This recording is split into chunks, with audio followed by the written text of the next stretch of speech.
¿Está bien? Bueno, tengan ustedes buenas tardes.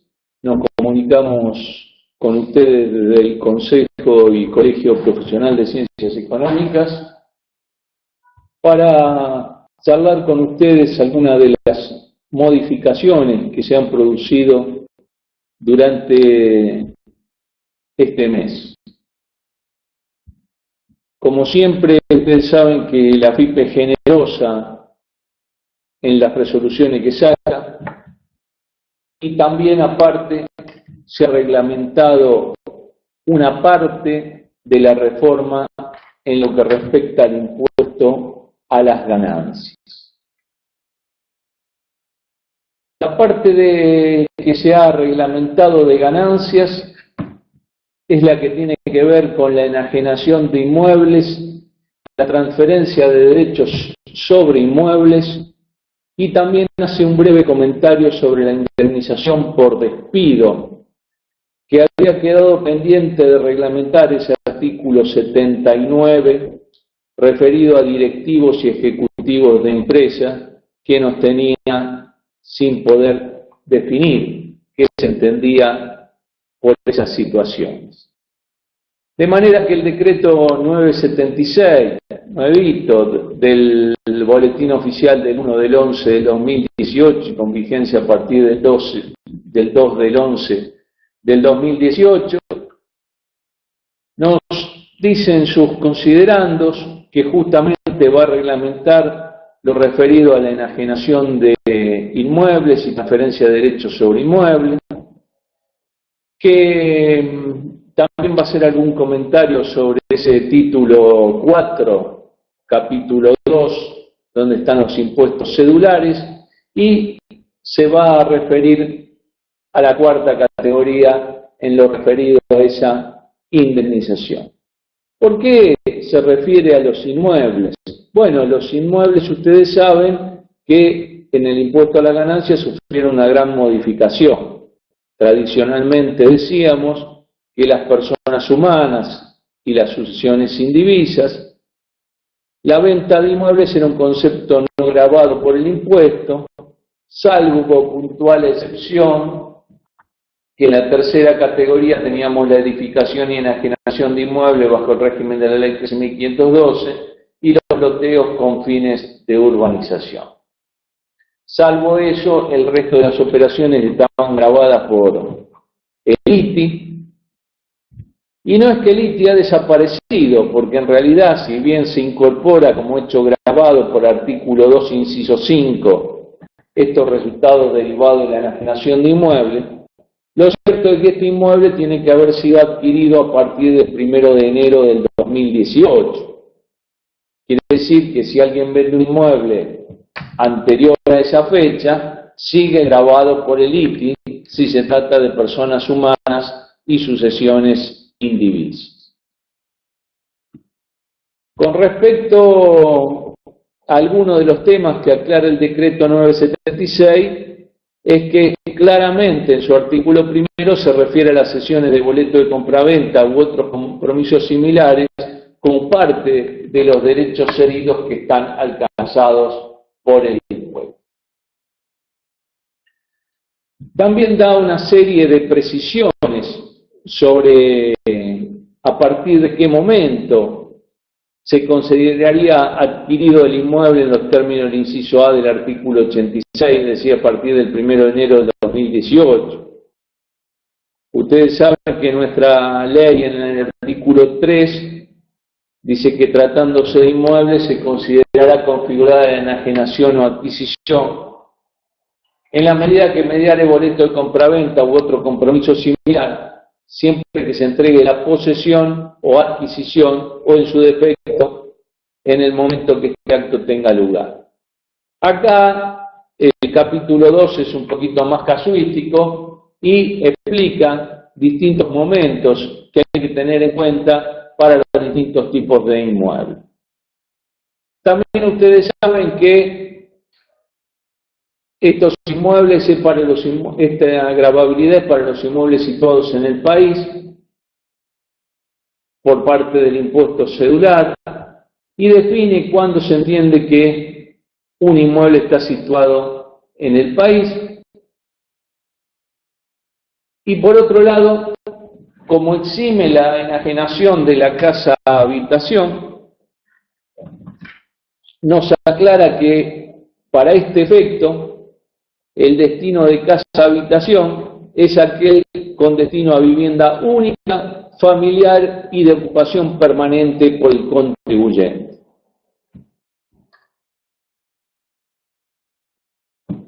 También nos explica que esto grava a esa persona residente en el exterior cuando tenga inmuebles situados en el país, también estará alcanzado por el impuesto cedular que está en el artículo 90.5. Con respecto a qué pasa si un inmueble está en el país, está en el exterior y pertenece a un sujeto residente, esos que están en el título 9, como bien nos explica la parte pertinente del artículo 90, quedan alcanzados la tasa del 15%, pero no quedan alcanzados por el impuesto cedular, sino que dentro de la liquidación normal quedan alcanzados a la tasa del 15%, por eso esta tasa está, gracias, esta tasa está al 15%. Y por último, acuérdense ustedes que nosotros cuando hablábamos de las indemnizaciones, decíamos que las indemnizaciones por antigüedad están exentas, y después se había aclarado en el fallo Bisotti que solo estaba grabado el 67%. En el fallo Negri, las gratificaciones por esa desvinculación quedaron también exentas del impuesto por no reunir los requisitos de periodicidad y permanencia. Y lo que hace la modificación de la 27430, que ahí tienen en su parte pertinente, es gravar las indemnizaciones de los directivos y ejecutivos de empresas públicas como privadas, sin darnos precisiones de qué se entendía por un directivo, qué se entendía por un ejecutivo. Así entonces, el artículo 8 de este decreto 976 dice quiénes son estos cargos directivos y ejecutivos. Deben reunir en forma concurrente, que hubieran ocupado o desempeñado efectivamente, en forma continua o discontinua dentro de los 12 meses inmediatos anteriores a la fecha de vinculación, cargos en directorios, consejos, juntas, comisiones ejecutivas de dirección, órganos societarios asimilables o posiciones gerenciales que involucren la toma de decisiones o la ejecución de políticas y directivas adoptadas por los accionistas, socios u órganos mencionados, cuya remuneración bruta mensual, tomada como base para el cálculo de la indemnización prevista en la legislación laboral, supere en al menos 15 veces el salario mínimo vital y móvil a la fecha de esa desvinculación. Entonces, bueno, tenemos algunas precisiones en este, tomen nota, decreto 976, sobre enajenación de inmueble en cabeza de persona humana y sucesiones indivisas, y esta indemnización que se incorporó al artículo 79, referida a cargos directivos y ejecutivos. Ahí le pongo el fallo Bisotti del 67%, el fallo Negri de gratificación por cese, y después se hablaba siempre de los fallos de la indemnización por causa de embarazo y la indemnización por estabilidad gremial. Entre las modificaciones que han salido en este periodo de tiempo, tenemos la Resolución General 4319. Recuerden ustedes que cuando yo importo cosas muebles en el IVA, tengo que pagar el IVA en la aduana. de acuerdo a las normas del artículo 25.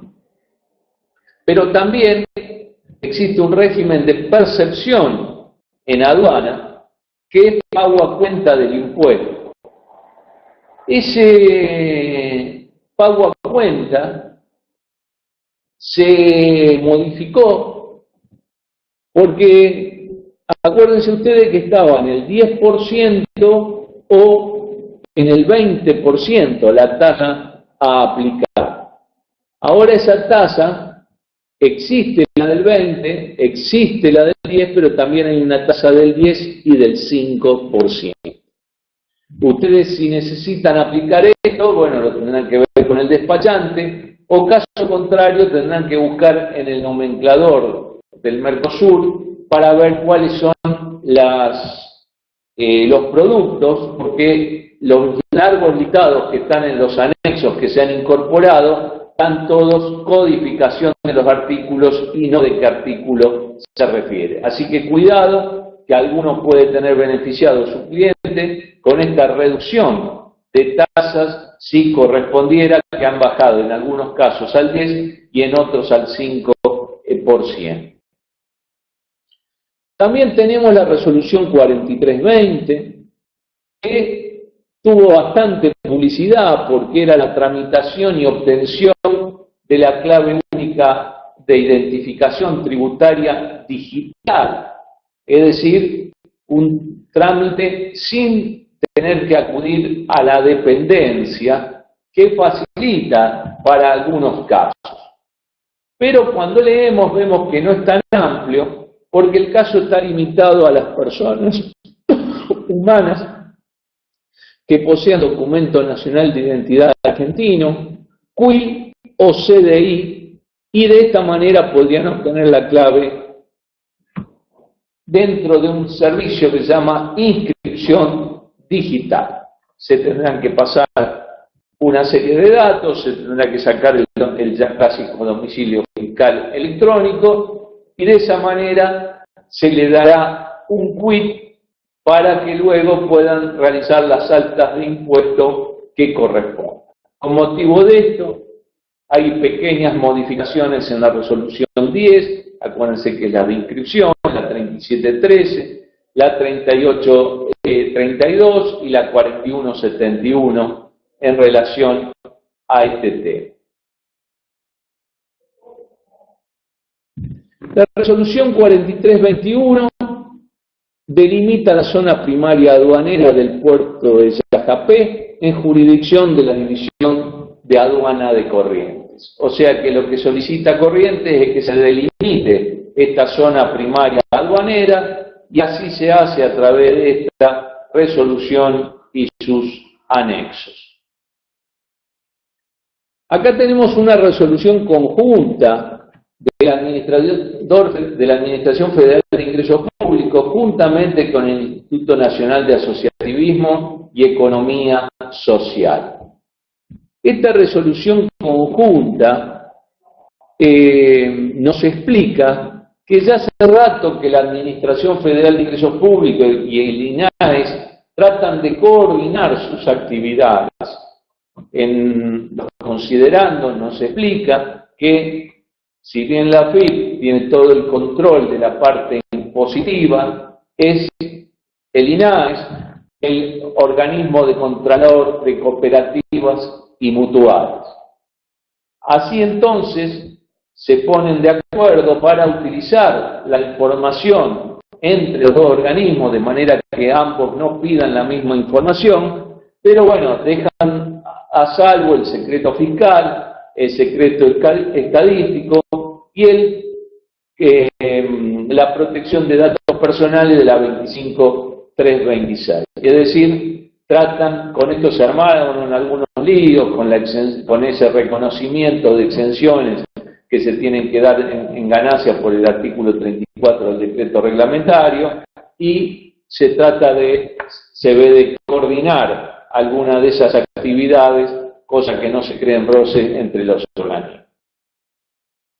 Hay una zona franca en La Pampa y que está particularmente en General Pico, y lo que se hace a través de esta resolución 4323 es que actualicen sus stocks las empresas que están dentro de esa zona franca. Para eso se crea un registro informático de stock que suministrará el organismo a las empresas que estén en dicha zona. Ustedes saben que salió el SISA, el Sistema de Información Simplificado Agrícola, que fue creado oportunamente por la Resolución General 4248. En la misma intervienen el Ministerio de Agroindustria, el Servicio Nacional de Sanidad y Calidad Agroalimentaria, el Instituto Nacional de Semillas y la Administración Federal de Ingresos Públicos. Nos explica que fue reglamentado por la 4310 y se dejan de lado, entre otros, el registro de operador en la compraventa de granos. Esta resolución 4310 es modificada en algunos aspectos puntuales, algunos inclusive están más relacionados con la redacción del mismo, y lo que hace fundamentalmente es trasladar su vigencia, según el artículo 87, al 1 de enero del al 1 de diciembre del 2018. Quiere decir que este sistema que iba a entrar a regir el 1 de noviembre fue postergado justamente por esta resolución 4324. Pero no solo salió la 4310 en relación a la comercialización de granos y semillas en proceso de certificación, sino que salieron varias resoluciones que en definitiva buscan adaptar sus temas a lo dispuesto en la 4310. Muchos relacionados inclusive con ese scoring, esa clasificación de la conducta fiscal en estado 1, estado 2, estado 3 o inactivo para el SISA, y que tiene un efecto en determinadas resoluciones, por ejemplo, esta que vemos de impuesto a las ganancias, que se termina reemplazando, sustituyendo la resolución 2118 de retención de ganancias por esta 4325. Lo más importante de esta modificación es que se toma en cuenta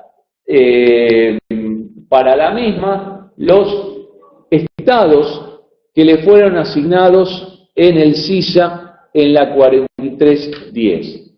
Vamos a ver también que esta resolución retiene de distinta manera, si le retengo a la operación en sí de la comercialización de granos, o le tengo que retener a un intermediario en la misma. Cuando tengo que retener, ahora tengo que aplicar la retención según los distintos estados. Si los que operan en grano, no siendo intermediarios, están en estado 1, no les voy a aplicar retención alguna. Si están en estado 2, mediano riesgo, les voy a retener el 2%, y si estoy en estado 3, alto riesgo, el 15%. Por otra parte, si alguien está inscrito en ganancia, pero está inactivo en este sistema SISA, la retención que se le va a aplicar es del 28%. En caso de estar no inscrito en ganancia, se le aplicará una retención del 30%, y ahora vamos a ver que en estos dos casos, el artículo 10 en su inciso B y en su inciso C, no se le aplica monto no sujeto a retención, ni mínimo de retención, como ahora vamos a ver. Por otra parte, en el inciso D tenemos a los intermediarios, que también se les retiene de la misma manera, según estén en estado 1, estado 2, estado 3, pero obviamente sobre su comisión. Y ahora vamos a ver lo distinto. monto no sujeto a retención. Fíjense ahí en este resumen que entonces yo cuando retengo el 0, el 2, el 15, el 28 o el 30, y si lo que estoy haciendo es aplicar la retención sobre la operación de venta de grano, voy a tomar un monto no sujeto a retención de 142.400 y la retención mínima para que la tenga que ingresar tiene que ser de 375 pesos.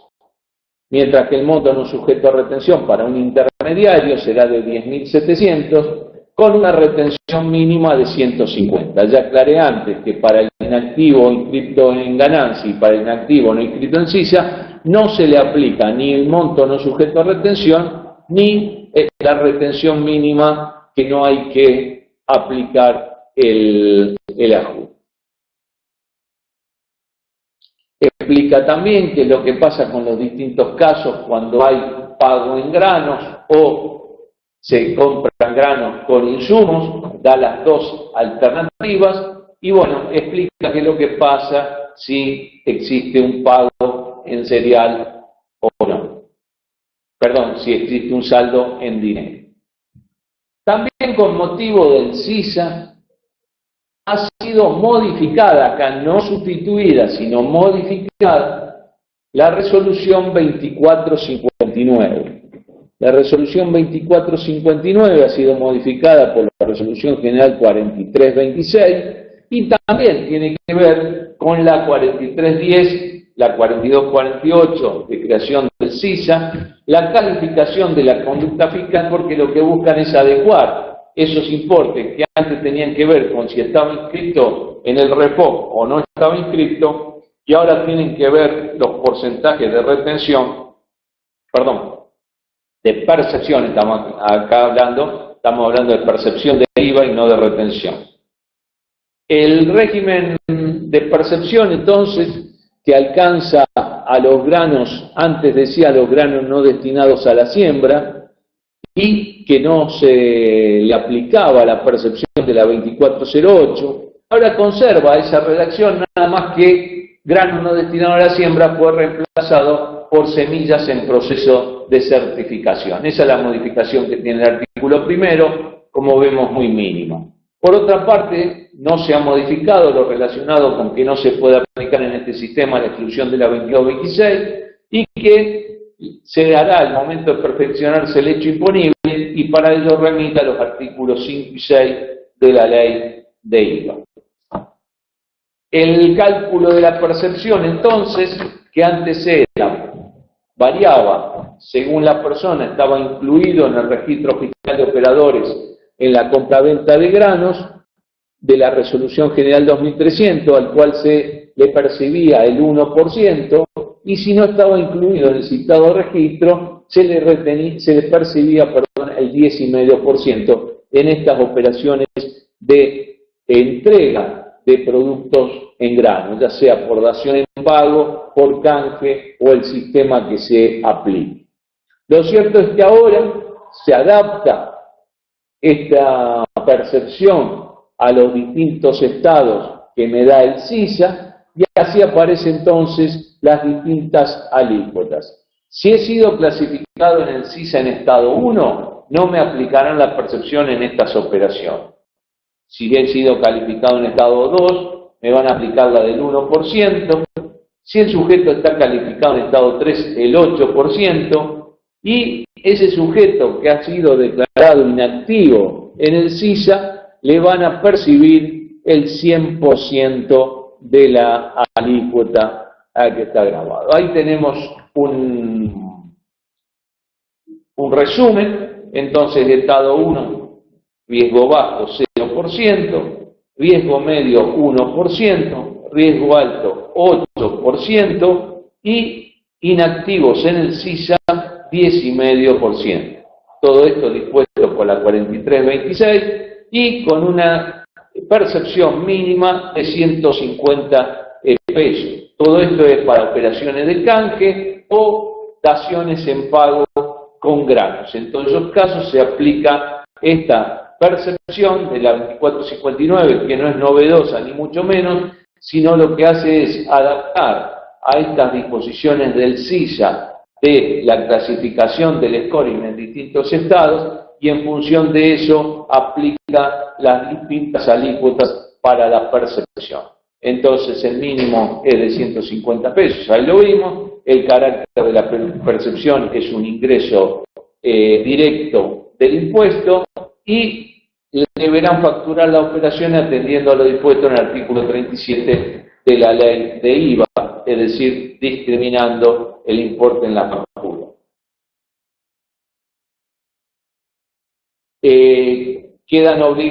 Se elimina la que quedan obligados a registrar los comprobantes respaldatorios de acuerdo a la resolución 2300, ese artículo 8 se elimina y se sigue ingresando el monto de la percepción de acuerdo a la resolución 2233 relacionada con el SICORE. Ahí tienen los viejos ingresos y ahora fíjense que se ha incorporado el 431, es decir, el sujeto inactivo.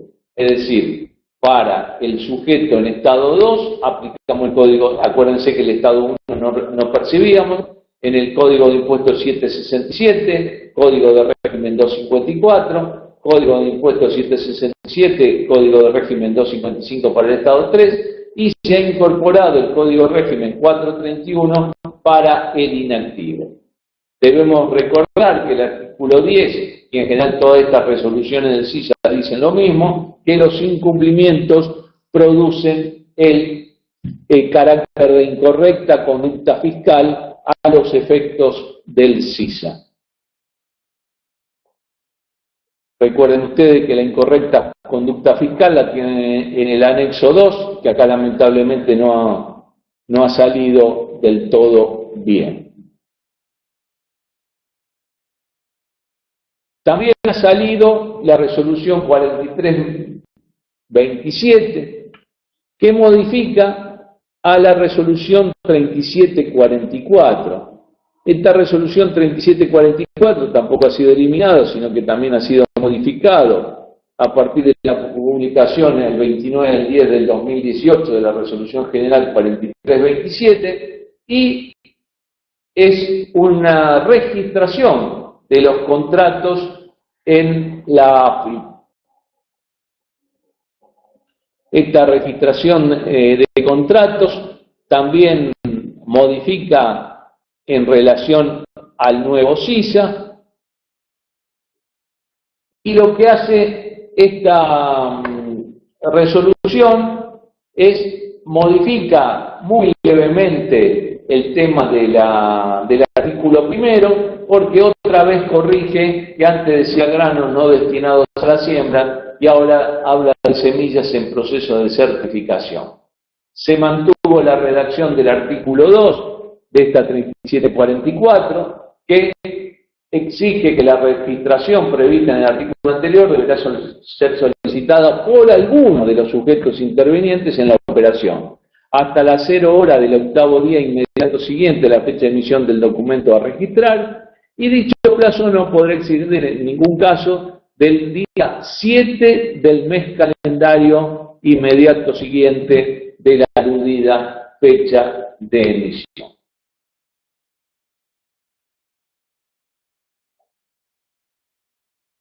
Los contratos, ustedes saben que están divididos en los que tienen que ver con la condición de productor agrícola del vendedor y están divididos a su vez en contratos escritos y contratos otorgados con firma digital y va explicando qué hacer con cada uno. Cuando no corresponda a operaciones primarias, es decir, operaciones entre operadores, se refiere ahora, también los contratos están divididos en contratos escritos y contratos escritos con aceptación online de las partes. Es decir, en función de eso debemos y los contratos otorgados con firma digital. Cuando yo registre el contrato, se emitirá la constancia de registración respectiva que contendrá un código de registración. Dicha constancia estará a disposición del solicitante en un plazo no superior a 3 días hábiles administrativos, contados a partir del inmediato siguiente al de aceptación de la registración.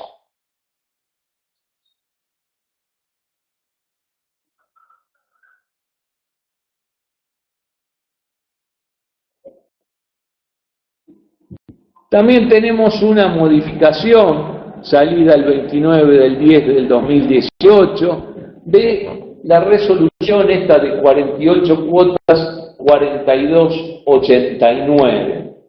Esta resolución ha sido modificada por la 4328, modificando la fecha hasta la cual se tomaban las deudas vencidas, que eran hasta el 30 de junio del 2018, y también se incorpora la posibilidad de incorporar algunos planes de pago más y tomar ganancias del 2017, que antes no lo permitía, estaba expresamente vedado en su artículo 3. Por eso ahora las deudas, según la modificación que sufre el artículo 1, que eran las deudas para la cancelación de obligaciones impositivas y de los recursos de la seguridad social, retenciones y percepciones vencidas hasta el 30 de junio, ahora en realidad puedo tomar hasta el 30 de septiembre. Podrán incluirse los planes de pago anulados, rechazados o caducos, y no implica reducción de intereses, y recordemos que ya se había modificado la parte de los intereses punitorios. La reformulación de planes antes era solamente para la resolución 3827, la que era el plan permanente, la 4099 y la 4268. Se le agregan ahora la posibilidad de incorporar la 4166, que era la relacionada con los sujetos excluidos del régimen simplificado, y la 4057, que es la que permitía pagar en cuotas lo que antes era la 984, es decir, la que permitía pagar los planes de pago de ganancias y de bienes personales, ahora instrumentado por la 4057. Quiere decir que, ¿cómo queda ahora? Yo puedo reformular planes tanto de la 3827, de la 4057, de la 4099, de la 4166 y de la 4268, que ya había sido incorporada.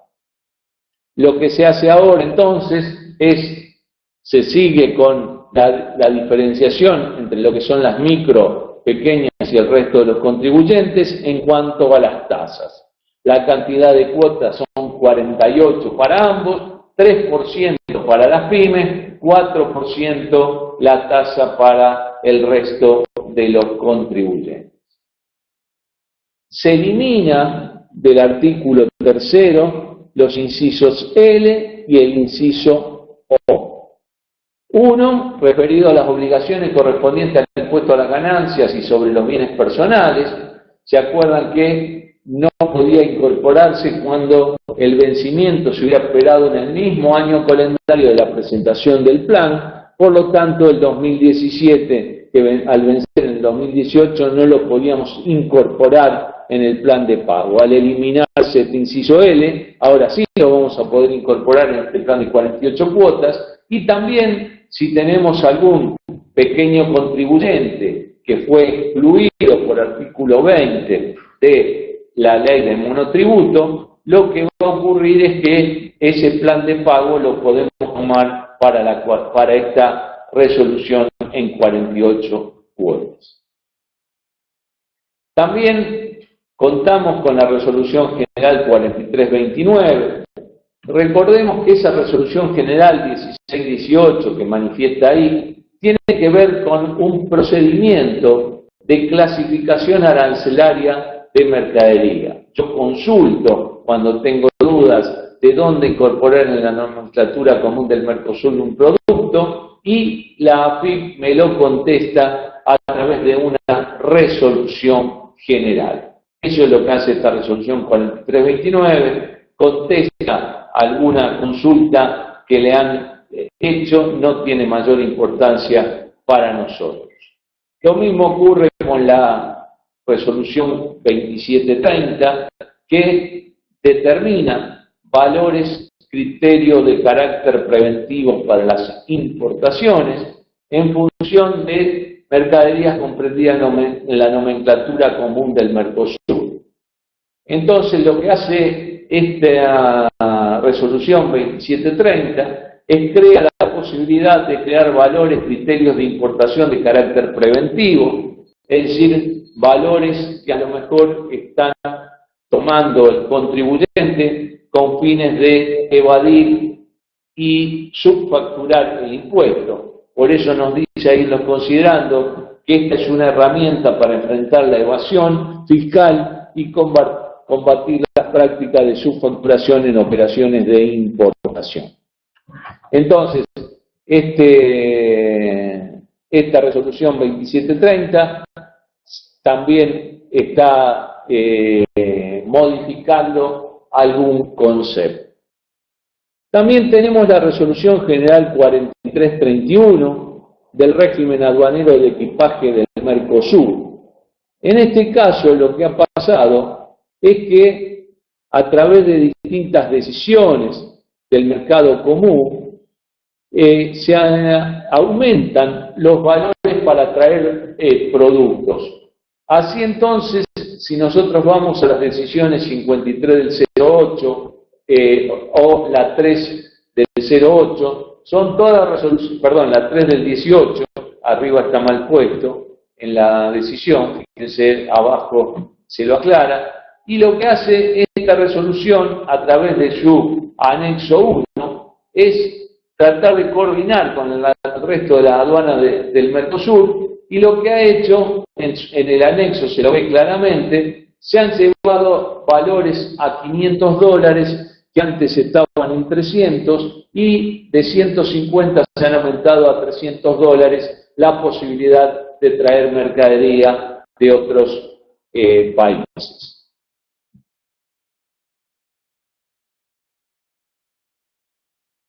También ha salido la resolución 4332, esta tiene que ver con la 4130. La 4130 es esa resolución en función de las normas BEPS de la OCDE y del Grupo de los 20 que buscan evitar la erosión de base imponible de los países que las multinacionales trasladan beneficios a países de baja o nula tributación, como se decía antes, y ahora países no cooperadores, buscando un control más laxo y tasas más bajas del impuesto a abonar. La capacidad operativa de estos grupos multinacionales les permite, a través, por ejemplo, de sus precios de transferencia, ir en sus transacciones entre empresas vinculadas, ir trasladando beneficios. Bueno, ya cuando salió la 4130 se trata de uniformar de alguna manera normas de todos los países integrantes de la Organización de la Cooperación y Desarrollo Económico, y también explica que se ha incorporado en la ley de procedimiento a partir del artículo 39 sanciones un poco más importantes para el incumplimiento de este informe país por país que regula la resolución 4130.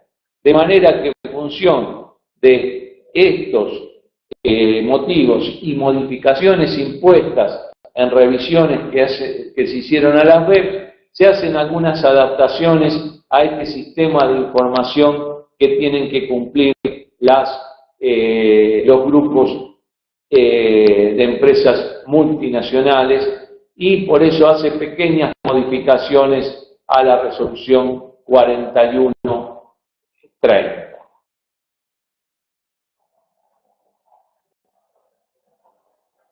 Con respecto a esta resolución 4333, tienen que ver con manifiesto de importación de aduana, manifiesto de desconsolidación de aduana, todas situaciones que no utilizamos en la práctica. Esta sí es muy importante, la resolución 4334, para quienes tengan clientes en impuestos internos. Cuando uno iba al artículo 57 de la Ley de Impuestos Internos, veía que no podía aplicar compensaciones de la resolución 1658, y tampoco podía aplicar las disposiciones del artículo 27 de la Ley 11.683. Ustedes recuerdan que el artículo 27 de la Ley 11.683 es ese que se denomina formación del saldo de la declaración jurada y permite descontar retenciones, percepciones, pero también permite descontar saldos a favor de periodos anteriores y saldos a favor ya acreditados por el organismo.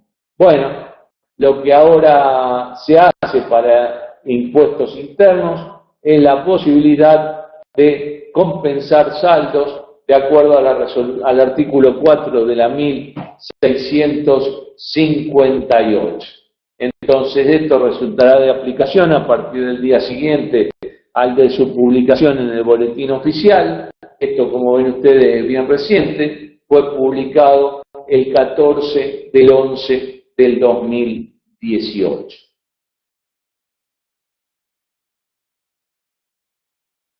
También salió la Resolución General 4335, explica en sus considerandos dicha resolución, que esta resolución permite que la gente cargue una billetera electrónica de AFIP para pagar después obligaciones impositivas y de los recursos de la seguridad social. Es decir, yo primero cargo a través de alguna transferencia, que puede ser inclusive una transferencia internacional, un monto en esa billetera.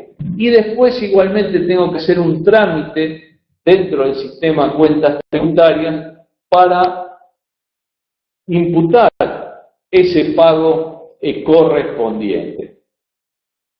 Entonces, fíjense, dice la AFIP en sus considerandos que se dispone una nueva modalidad de pago de tributos, intereses y multas, y se faculta en la Ley 11.683 a establecer otros mecanismos de pago. Explica que el avance alcanzado en el desarrollo de los procesos informáticos y con la finalidad de lograr perfeccionamiento de los servicios que se brindan, razones aconsejan disponer la ampliación del uso de plataformas digitales para pago o cancelación. Que, en concordancia con esto, la utilización opcional del sistema de billetera electrónica AFIP, que permite abonar los saldos de los respectivos impuestos. Fíjense que esto la AFIP lo hace a través del ejercicio de facultades conferidas por el cuestionado artículo 24 de la Ley 11.683, que le permite a la AFIP, dice ese artículo 24, cambiar los medios de pago cuando estos no sean convenientes o estén obstaculizando la recaudación. Entonces, en función de eso, se crea este nuevo sistema de pago. Entonces, fíjense, ahí tienen el artículo 24 de la Ley 11.683, que dice claramente, si la AFIP considera que la aplicación de las disposiciones relativas a la percepción previstas por las leyes no resultan adecuadas o eficaces para la recaudación o la perjudicasen, podrá desistir de ellas total o parcialmente y disponer otras formas y plazos de ingreso. Entonces la AFIP dice que en función de esto es que tiene autoridad para crear este sistema de billetera electrónica. Entonces nos dice ahí en el artículo primero que esto va a servir tanto para pagar obligaciones impositivas como recursos de la seguridad social y que esa billetera la tengo que cargar por alguno de los mecanismos dispuestos en el artículo 5 de la ley. Entonces, en el artículo 5 de la ley me dice que yo puedo acreditar fondos en esa billetera electrónica por transferencia electrónica de fondos conforme al procedimiento de la resolución 1778, nos explica ahí cómo es el mecanismo, y también lo puede hacer por una transferencia bancaria internacional. Es decir, si alguno tiene fondos en el exterior y por alguna razón no puede pagar algún impuesto o algo, puede transferir esa transferencia bancaria internacional a la billetera electrónica. Y a partir de ahí, de tener el dinero en la ventanilla electrónica, dice claramente el artículo 6. Una vez efectuada la transferencia electrónica por alguna de las alternativas establecidas precedentemente y acreditados los importes en esta administración federal por parte de la entidad receptora en la República Argentina, el contribuyente y el responsable ingresará al servicio Sistema de Cuentas Tributarias con nivel de seguridad 2 o, en su caso, superior, de acuerdo a la resolución 3713. Desde allí accederá a transacciones, seleccionar billetera electrónica y allí podrá ver su saldo y desde ahí imputar al pago de los impuestos que considere que quiere pagar a través de este particular mecanismo. Hace referencia que puede imputar de oficio la AFIP si el responsable no dice a qué debe imputarlo, de acuerdo a las normas del artículo 26. Bueno, también recuerden ustedes que salió oportunamente el 23 de octubre la resolución 29 del 18 de la Administración Provincial de Impuestos para aplicar la nueva versión del aplicativo del impuesto sobre los ingresos brutos provincial. Así que bueno, tienen ahí el número de resolución, si se les da. Bueno, como siempre me despido de ustedes, agradeciendo la atención recibida y nos despedimos hasta el mes que viene. Gracias a todos, hasta el mes que viene.